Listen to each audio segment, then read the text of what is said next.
saw the sun begin to dim, felt that winter wind blow cold.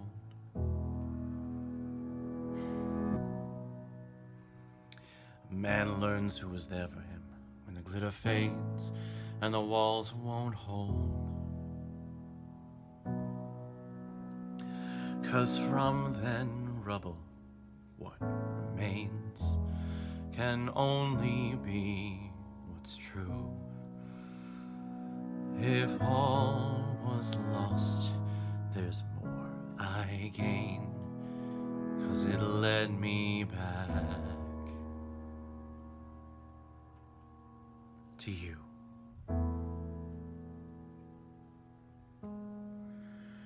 From now on, these eyes will not be blinded by the lights.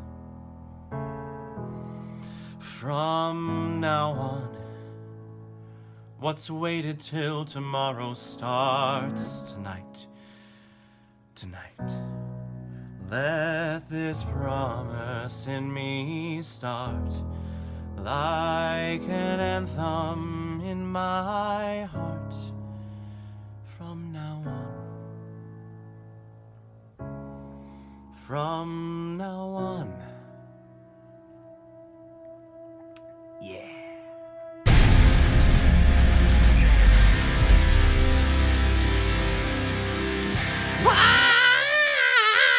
The Greatest Showman, released in 2017, and is directed by Michael Gracie, who has never directed before. This is his first one. He's a visual effects guy.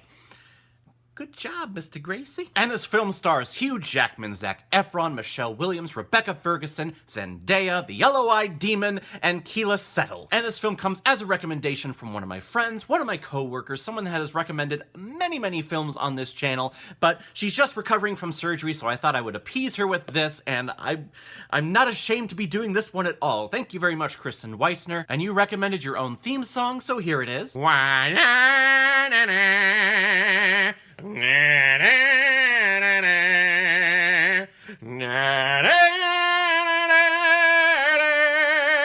It's the Kristen recommendation. And what a delightful movie this is. Hugh Jackman plays P.T. Barnum, who is a down-on-his-luck office worker, struggling to care for his wife and children. But he has this inner drive to prove everyone wrong who said that he would never amount to anything. So what does he do? He goes and...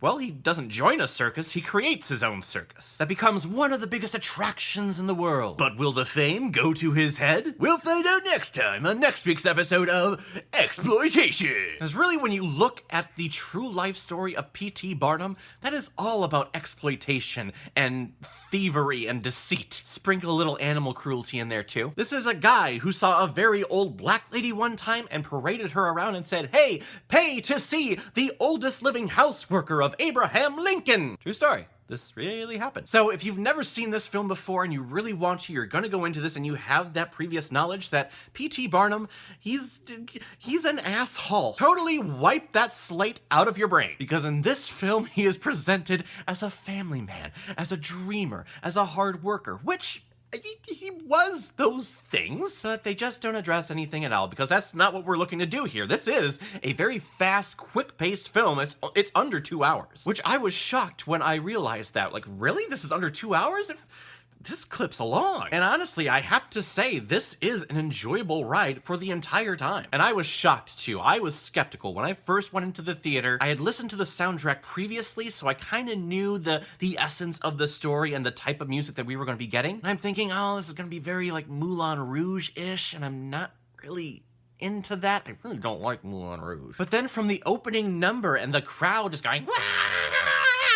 and the silhouette of Hugh Jackman just owning the space, I'm like, oh, okay, yeah, this is just gonna be a great time. Ladies and gents, this is the moment you've waited for. And what this movie is really widely loved and known for is its music. And how cool is it that the posters of this movie had from the Academy Award-winning lyricist of La La Land? I have never seen that before. A lyricist is on a poster, and it's like the big attraction from the lyricist of La La Land. Wow. Oh, that's from the lyricist of La La Land? I need to see that. It never happens. But this film came out almost a year and a half ago. I have not stopped listening to the music. Whether I'm commuting, whether I'm just sitting down at my desk doing work, I will more than likely put one of these songs on because every one of them I just can't stop listening to. Well, Tightrope, I'm not a big fan of that one. But other than Tightrope, all the other songs I love. This Is Me, A Million Dreams, The Greatest Show, they're so catchy. And they have a very modern twist, a very modern like style to it. And when you take that modern style and you put it into kind of like a 1800 setting, I was like, that's not gonna work. But it does, because the music starts, you start tapping your feet, you start banging your head. I love these songs. And add on top of that very modern style choreography, plus some very innovative choreography as well. The duet Rewrite the Stars, and both Zendaya and Zac Efron are flying around on the ropes. It's beautiful to watch, and it's great to listen to. I just realized that I am gushing over this movie. And that's how I felt when I walked out of the theater the first time. But then when you go home and you sit down and you start really thinking about this movie, there's really, other than the music and the choreography, nothing really new here. The standard story of the guy being kept down and being bullied his entire life, going from rags to riches, and the riches getting to his head, becoming famous and everything, and then he loses all of his money, and then he gets it back because he realized, I have friends! I was trying to go with the Jimmy Stewart thing from It's a Wonderful Life. Wow, that didn't really happen. Let me try it again. Mary, I never knew I have so many friends. Nope, still don't have it. But you get where I'm going. Even when I was listening to the soundtrack before even seeing this movie, I knew what was going on just listening to the songs. Oh, he's gonna set out to prove everyone wrong, he's gonna fall in love, then he's gonna actually become famous, and the fame's gonna go to his head, wife's gonna leave him, but then he's gonna get her back, and they're all gonna be a happy family again. I guess spoiler alert with that, but that's not what the core of this movie is about. This movie is initially, it is about music. The music is breathtaking, but really it's about embracing those flaws that society labels as flaws on you. For P.T. Barnum, it was his wealth or lack of wealth. And on the flip side of that, Philip Carlyle, played by Zachary Efron, he comes from the opposite. He has a lot of money and he's being labeled as this snooty prick. We have a bearded lady, we have conjoined twins, we have a very heavy man, we have a very hairy man, we have a tattooed man, and a very social commentary of, we have black people in this troupe. And I love the statement that they make with that here. They throw African Americans in with these troops of people with genetic deformities. And I love that statement that is said with those characters, with Zendaya's character. She doesn't have any extra fingers, she's not growing a beard, she's not covered in tattoos. No, her disformity that society is labeling on her is she's black. So when you look at that compared with the other extreme forms of abnormality, I just love the message here. And this was the second thing I had seen from Zendaya. I think I first saw her when she was in Spider-Man Homecoming. I didn't watch any of the Disney Channel stuff that she did. So this was my second outing with her, and I fell in love with her. I love her performance. She's falling in love with this guy who has all of this money, and she knows that she's just not going to be accepted in his world, which is what makes Rewrite the Stars such a beautiful, wonderful song. And I love the lyrics. Thank you, lyricist of La La Land. And on top of that, this is where I started liking Zac Efron. I hadn't watched any of the High School Musical stuff or any of his other stuff. I just always heard about him and saw videos and saw pictures of him and everyone fawning over him. I'm like, really? What does he have? Who is this guy? And then I see him dance, I see him singing here, and I go, okay, I see it, I get it.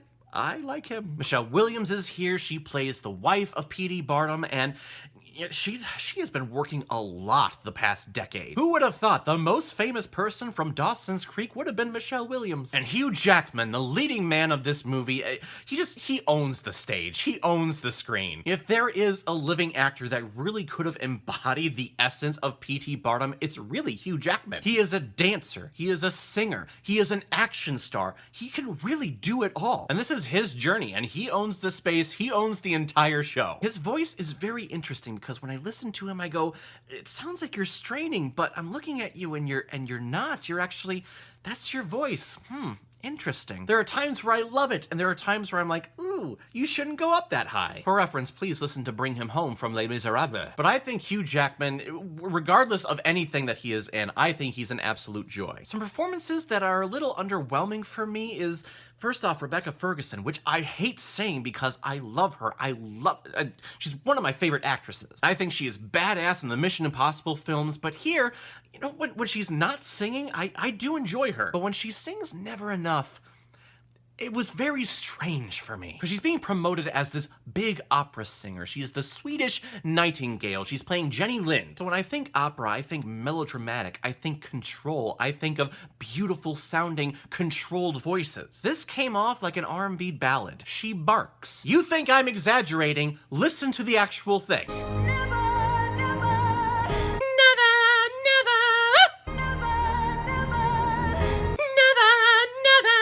Do you hear it? Did I just ruin that song for you? And it drove me crazy from the first time that I saw it to now. I like the song. I really do. It's just the way that she performs it. I do not like it. I'm sorry, Rebecca Ferguson. I really still do like you. And Keela Settle as the bearded lady. She's being hailed as like the big belter of the group and of the musical. And which is sad because I don't think she can do that. I like her initial performance as the bearded lady and just the fear that she has in her eyes when people come up to her and look at her. And when you listen to the audio recording and to the actual movie, you go, okay, you actually sound really good. But if you ever go down the YouTube rabbit hole of Greatest Showman clips and you watch live performances of her singing This Is Me, she has always consistently been out of tune. Every single time. So I think this is more of a problem of, hey, I don't have the auto-tune behind me to assist me here. I'm out there all on my own.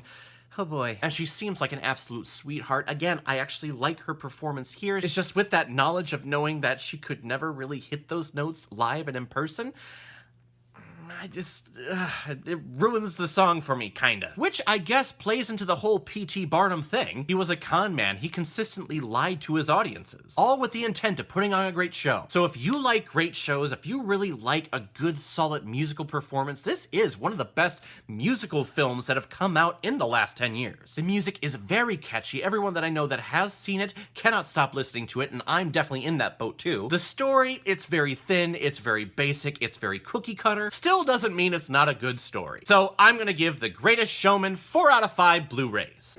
It's good. It's good. It's good. Alright everyone, now comes my favorite part in my videos where I randomly select which movie I'm gonna be watching next, so let's take a look. Alright, Batman Forever. I got nipples, Greg.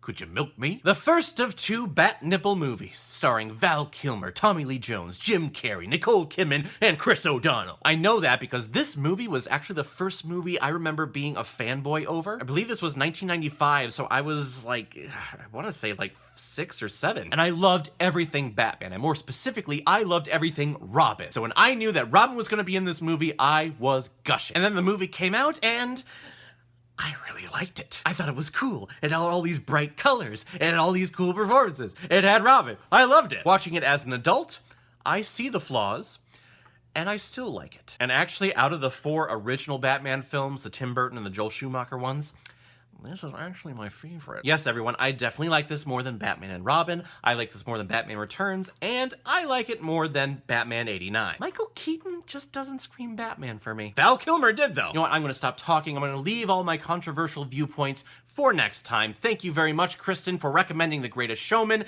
If any one of you have recommendations of films that you want me to review on here, please leave your comment below this video or go to my Facebook page, my Instagram, or my Twitter. Leave your recommendation there, and if I have access to it, I will watch, review it, and give you a shout out here on the channel. And don't forget, everyone, we are trying to hit 1,000 subscribers by the end of this year, and we're consistently moving in that direction. But if I hit 1,000 subscribers, I will torture myself for you and watch Arachnophobia, which I really don't want to do because I actually have that. So come on, make me torture myself. Come on, everybody. So everyone, have you seen The Greatest Showman? What did you think about it? Or even better yet, what is your favorite song from The Greatest Showman if you've seen it? So please, comment below, let me know what you think. And also hit that subscribe button so you know the next time I post my next movie review. So everyone, I will see you next time with my review of Batman Forever. So in the meantime, be well, be good to each other, and go watch a movie.